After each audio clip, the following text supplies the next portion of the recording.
بسم اللہ الرحمن الرحیم الف لام میم ذالک الکتاب لا ریب فیہ ھدی للمتقین الذین یؤمنون بالغیب ویقیمون الصلاة ومما رزقناهم ينفقون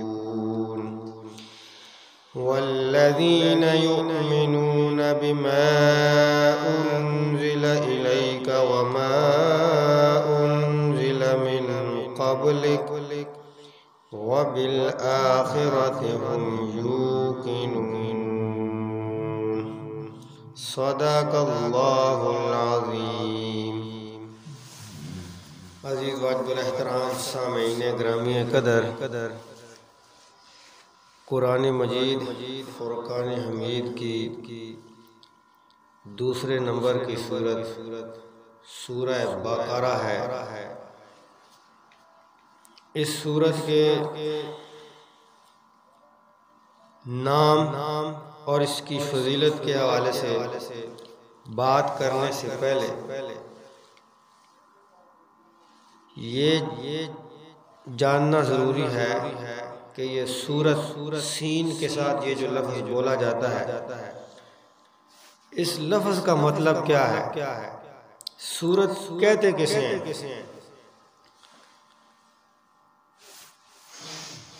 قرآن مجید میں جو 114 صورتیں آتی ہیں انہیں سورت کہا جاتا ہے۔ تو سورت کیوں کہتے ہیں؟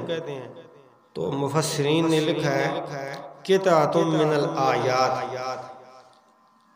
کچھ آیتوں کے جمع ہو جانے سے ایک حصہ بن جاتا ہے، اس حصے کو سورت کہا جاتا ہے۔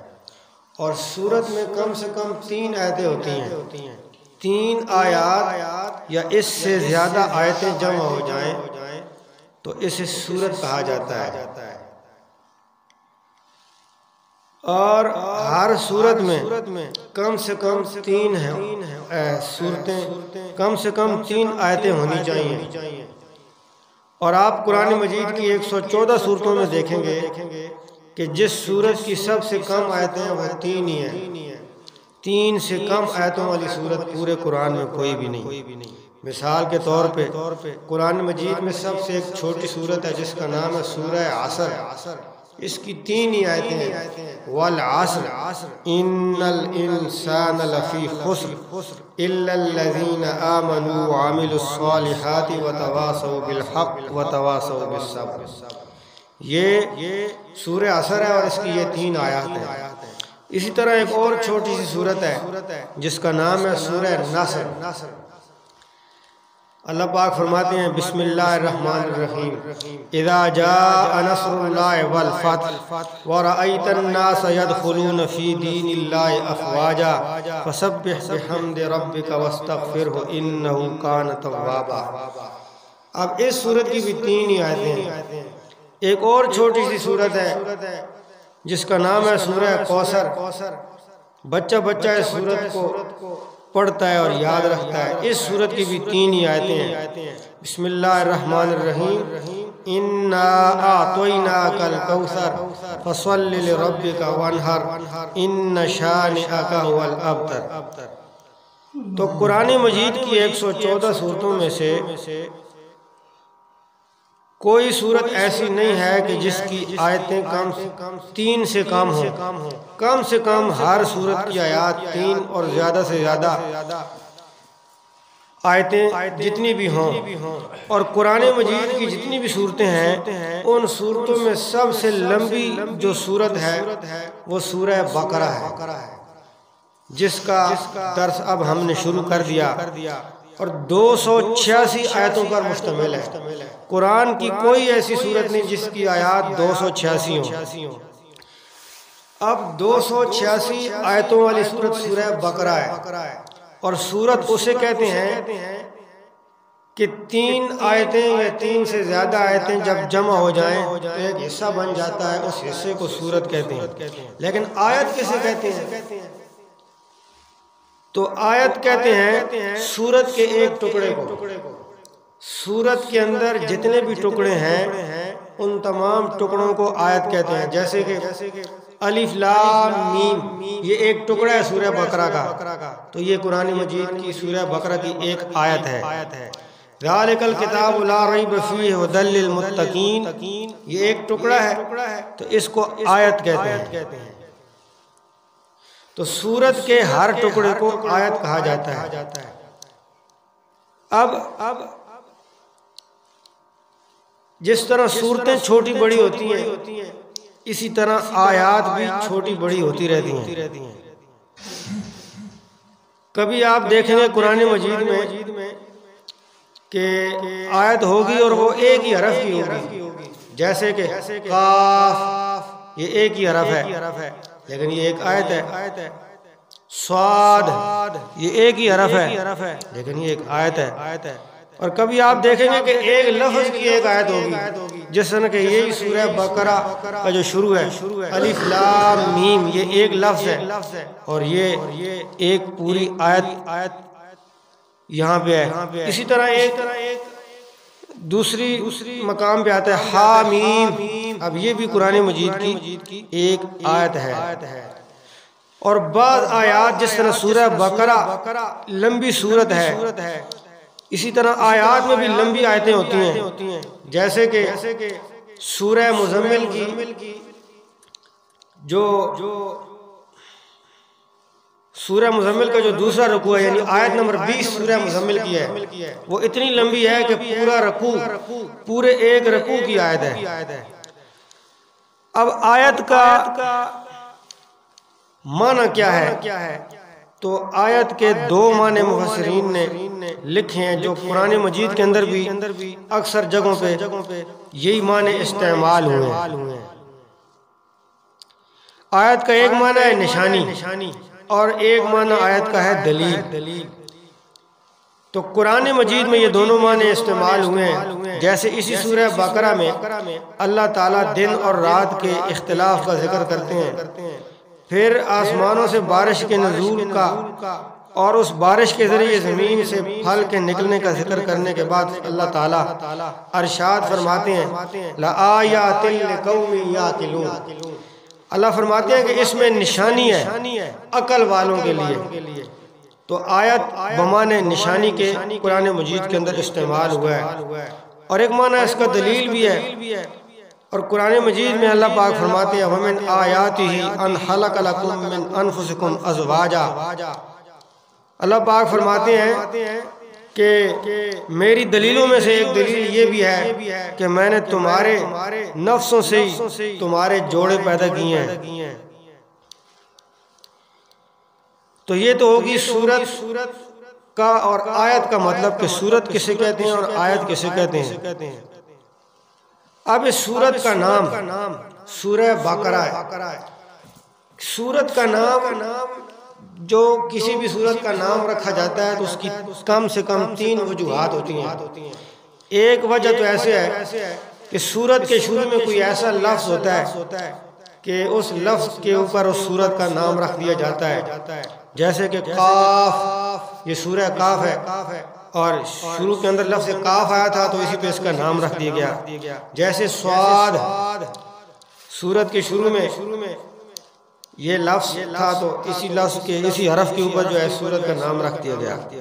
اور کبھی سورت کا نام رکھا جاتا ہے اس سورت کی پہلی آیت کے اندر کوئی ایسا لفظ ہو، اس لفظ کے اوپر نام رکھ دیا جاتا ہے، جیسے یاسین، اب یہ پہلی آیت تھی تو اسی کے اوپر اس سورت کا نام رکھ دیا گیا۔ اور یہ سورہ بقرہ کے اندر اس کو سورہ بقرہ کیوں کہتے ہیں؟ تو تیسری وجہ کے اوپر اس کا نام رکھا گیا کہ یہ تیسری وجہ یہ ہے کہ سورت کا نام اس وجہ سے رکھ دیا جاتا ہے کہ اس سورت کے اندر کسی چیز کا کوئی تفصیلی واقعہ ذکر ہوتا ہے تو اس واقعے کے اوپر اس سورت کا نام رکھ دیا جاتا ہے۔ تو اس سورہ بقرہ میں گائے کا واقعہ بیان ہوا ہے اور بڑی تفصیل کے ساتھ بیان ہوا ہے، تو اس گائے کے نام پہ سورت کا نام بھی سورہ بقرہ رکھ دیا گیا ہے۔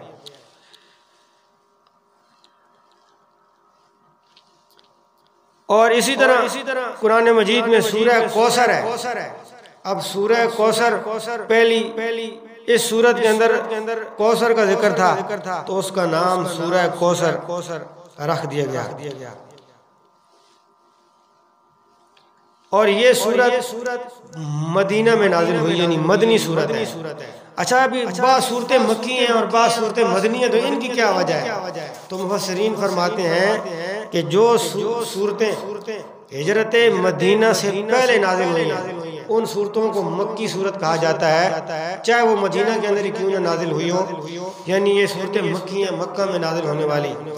اور جو صورتیں ہجرت مدینہ کے بعد نازل ہوئی ہیں ان کو مدنی صورتیں کہا جاتا ہے، یعنی یہ صورتیں ہجرت کے بعد مدینہ میں نازل ہوئی ہیں. اب اس سورت کی فضیلت نبی پاک صلی اللہ علیہ وسلم کی حدیث ہے. آپ ارشاد فرماتے ہیں کہ ہر سورت کی، ہر چیز کی ایک بلندی ہوتی ہے، اور قرآن مجید کی اگر کوئی بلندی ہے تو وہ یہ سورت سورہ بقرہ ہے. اور قرآن مجید کی کسی سورت کے اندر اتنی تفصیل سے اتنے زیادہ احکامات بیان نہیں ہوئے جتنے زیادہ احکامات اس سورہ بقرہ کے اندر بیان ہوئے ہیں. حضرت ابو ہریرہ رضی اللہ تعالیٰ عنہ سے حضرت عمر فاروق رضی اللہ تعالیٰ عنہ نے جب اس سورہ بقرہ کی تفسیر پڑھی تو 12 سال لگے، تب جا کے اس کی تفسیر کا اختتام ہوا ہے. یہ ایسی تفصیلی صورت ہے. اور ایک اور صحابی کا ذکر آتا ہے کہ انہوں نے 8 سال لگائے ہیں تب جا کے یہ صورت مکمل ہوئی. اور حضرت ابو بکر صدیق رضی اللہ تعالیٰ عنہ کے بارے میں آتا ہے کہ انہوں نے نبی کریم صلی اللہ علیہ وسلم سے جب اس صورت کو سمجھ کے پڑھا تو پورے 2 سال آپ نے لگائے ہیں. 2 سال میں اس صورت کو مکمل کیا. جب یہ صورت مکمل پڑھ لی اس کے بعد حضرت صدیق اکبر رضی اللہ تعالیٰ نے لوگوں کی دعوت کی اور اس میں کئی اونٹ ذبح کیے اور لوگوں کی ضیافت کی کہ میں نے سورہ بقرہ ختم کی ہے. اب صرف سورہ بقرہ ختم کی ہے اور حضرت صدیق اکبر لوگوں کی دعوت کر رہے ہیں. کیوں کہ اس سے بڑی خوشی کیا ہو سکتی ہے کہ بندہ قرآن مجید کا ایک حصہ سمجھ لے اور اس کو سیکھ لے. آج قرآن ختم کر دیتے ہیں لیکن کسی انسان کو کوئی خوشی نہیں ہوتی. لیکن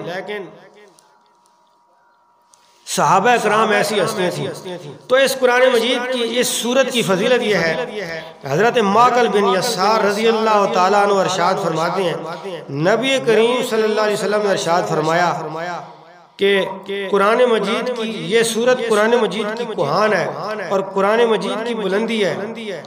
اور فرمایا کہ سورت کی ہر ایک آیت کے ساتھ اللہ تعالیٰ نے 80 فرشتے نازل کیے ہیں. یعنی جب بھی اس سورت کی کوئی ایک آیت نازل ہوتی تھی تو اس کے ساتھ 80 فرشتے نازل ہوتے تھے. اور فرمایا سورت کی ایک آیت ہے جس کو آیت الکرسی کہا جاتا ہے، یہ خاص اللہ کے عرش کے نیچے سے نازل ہوئی ہے. اور ایک حدیث ہے حضرت عبداللہ بن مسعود رضی اللہ تعالی عنہ، وہ فرماتے ہیں کہ سورہ بقرہ جس گھر میں پڑھی جائے، یہ مشہور حدیث ہے، مختلف صحابہ بیان کرتے ہیں کہ جس گھر میں سورہ بقرہ کی تلاوت ہوتی ہے تو جس دن سورہ بقرہ کی تلاوت ہوگی اس دن اس گھر میں شیطان داخل نہیں ہو سکے گا اور شیطان اس گھر سے بھاگ جائے گا. لیکن عبداللہ بن مسعود رضی اللہ تعالیٰ عنہ ارشاد فرماتے ہیں کیونکہ سورہ بقرہ بہت لمبی سورت ہے، یہ 2.5 پارے تقریباً اس کے اندر آ جاتے ہیں، تو اب 2.5 پاروں والی سورت روزانہ کون پڑھے؟ تو عبداللہ بن مسعود رضی اللہ تعالیٰ عنہ ارشاد فرماتے ہیں کہ اس سورہ بقرہ کی 10 آیتیں جس گھر میں پڑھی جائیں اس گھر میں اس دن شیطان نہیں آئے گا. بلکہ علماء کرام فرماتے ہیں کہ اگر یہ 10 آیتیں جو بندہ پڑھ لے اس گھر کے اوپر نہ کوئی شیطانی اثرات ہوتے ہیں، نہ کسی جادوگر کا جادو ہوگا، نہ کوئی چور داخل ہو سکے گا، اس گھر کی حفاظت اللہ تعالیٰ فرمائیں گے. وہ 10 آیتیں کون سی ہیں؟ تو فرمایا پہلی 4 آیتیں سورہ بقرہ کی وَبِالْآخِرَةِ هُمْ يُوقِنُونَ تک، یہ 4 آیتیں ہو گئی، اور ایک آیت آیت الکرسی والی، اور 2 آیتیں جو آیت الکرسی کے بالکل ساتھ ہیں.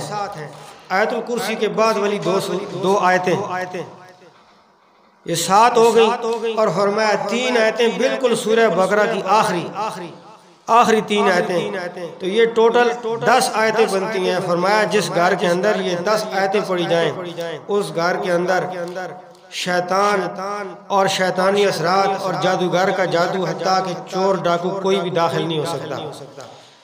اور حضرت اسید رضی اللہ تعالیٰ عنہ کی ایک روایت موجود ہے، حدیث میں آتا ہے کہ حضرت اسید رضی اللہ تعالیٰ عنہ رات کے وقت سورہ بقرہ کی تلاوت کر رہے ہیں، تو اچانک گھوڑا بدکنے لگ جاتا ہے۔ اب چھوٹا سا گھر ہے اور قریب ہی ان کا بیٹا حضرت یحییٰ سویا ہوا ہے، تو حضرت اسید ڈر کے مارے تلاوت کو روک دیتے ہیں کہ کہیں گھوڑا میرے بچے کو ہی نہ کچل دے، تو گھوڑا بدکنا بند کر دیتا ہے۔ پھر تھوڑی دیر کے بعد تلاوت شروع کر دیتے ہیں۔ اب یہ تلاوت جو کر رہے ہیں تو حدیث میں آتا ہے، علامہ ابن کثیر رحمۃ اللہ نے لکھا ہے کہ یہ سورہ بقرہ کی تلاوت کر رہے تھے۔ جب دوبارہ تلاوت شروع کی تو دوبارہ گھوڑا بدکنے لگ گیا۔ حضرت اسید رضی اللہ تعالیٰ نے پھر اس ڈر سے کہ میرے بچے کو کچل نہ دے تلاوت روک دیتے ہیں۔ صبح کے وقت نبی کریم صلی اللہ علیہ وسلم کی خدمت میں گیا اور یہ سارا ماجرا عرض کیا، یا رسول اللہ ایسے میں سورہ بقرہ کی تلاوت کرتا تھا تو گھوڑا بدکنے لگ جاتا تھا، اور اس ڈر کے مارے کہ کہیں گھوڑا میرے بچے کو نہ کچل دے میں تلاوت کو روک دیتا تھا۔ اب حضرت اسید بات کرتے جاتے ہیں اور نبی پاک صلی اللہ علیہ وسلم ساتھ ساتھ کہتے جاتے ہیں، اے اسید تو تلاوت بند نہ کرتا، اے اسید تو تلاوت کرتا رہتا۔ پھر آخر میں حضرت اسید رضی اللہ عنہ نے فرمایا، یا رسول اللہ جب تیسری مرتبہ میں نے تلاوت کو بند کیا تو میری آسمانوں پہ نظر پڑی تو میں نے دیکھا کہ کچھ روشنیاں تھیں، کچھ نور تھے جو واپس آسمان کی طرف جا رہے تھے۔ تو آپ صلی اللہ علیہ وسلم نے ارشاد فرمایا، اے اسید وہ اللہ کے رحمت والے فرشتے تھے، اگر تو تلاوت کو بند نہ کرتا رہتا تو صبح وہ فرشتے زمین کے اوپر اتر آتے اور صبح کو لوگ اپنی آنکھوں سے ان فرشتوں کو دیکھ لیتے۔ تو سورہ بقرہ جہاں پڑھی جاتی ہے وہاں اللہ تعالیٰ کے نورانی فرشتے اترتے ہیں۔ اور ایک حدیث میں ہے، حضرت ثابت رضی اللہ تعالیٰ عنہ کے بارے میں صحابہ اکرام نے نبی کریم صلی اللہ علیہ وسلم سے جا کے عرض کیا، یا رسول اللہ ایک رات میں ہم نے حضرت ثابت کو دیکھا تھا، حضرت ثابت کے گھر کو دیکھا کہ وہ نور کا بقعہ بنا ہوا تھا، چراغوں کی طرح چمک اور جگمگا رہا تھا۔ تو آپ نے فرمایا شاید اس رات وہ سورہ بقرہ کی تلاوت کر رہا ہوگا اس لیے اس کا گھر چمک رہا تھا۔ تو صحابہ اکرام نے جب حضرت ثابت رضی اللہ تعالیٰ سے پوچھا کہ فلاں دن آپ رات کو کیا کر رہے تھے، حضرت ثابت نے فرمایا ہاں اس رات میں واقعتاً سورہ بقرہ کی تلاوت میں مصروف تھا۔ تو اس سورہ بقرہ کی تلاوت کی برکت سے اللہ تعالیٰ نے ان کے گھر کو نور سے چمکا کے رکھ دیا۔ تو یہ تو اس سورہ بقرہ کے مختصر فضائل تھے۔ انشاءاللہ قرض کے درس میں اس سورت کی تفصیل ذکر کریں گے۔ اللہ تعالیٰ سے دعا ہے اللہ تعالیٰ جو کہا سنیں گے اس پر عمل کرنے کی توفیق نصیب فرمائے۔